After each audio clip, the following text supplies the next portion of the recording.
আমাদের কো প্রেজেন্টেড ভাই হচ্ছে লাল বাবা রাইস, এবং লাল বাবা রাইসের পক্ষ থেকে আমাদের একজন বন্ধু তিনি বেরিয়ে পড়বেন মাক নিয়ে, এবং এখানে কাছে দূরে যেখানে জনবসতি রয়েছে, যেখানে বাজার রয়েছে, আমরা সেই সমস্ত মানুষদের কাছে পৌঁছাবার চেষ্টা করব এবং পৌঁছে দেবো লাল বাবা রাইসের চালের বার্তা। কারণ স্বাদ এবং স্বাস্থ্য একসাথে পাবেন শুধুমাত্র লাল বাবা রাইসে। চালের গল্পে যদি খোঁজেন প্রেম, বাসন্তী সুবাসে মন হারিয়ে খোঁজেন, বিরিয়ানি হোক কিংবা সাদা ভাত, লাল বাবা বাসমতিতেই মেলে সেই স্বাদ।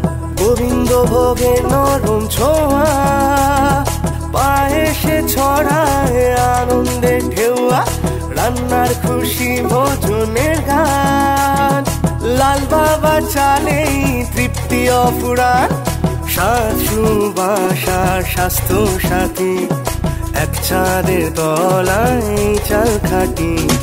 বাংলার ঘরে ঘরে প্রতিদিনকার লাল বাবা চালেই হয় আসল সংসার, বাংলার ঘরে ঘরে প্রতিদিনকার লাল বাবা চালেই হয় আসল সংসার।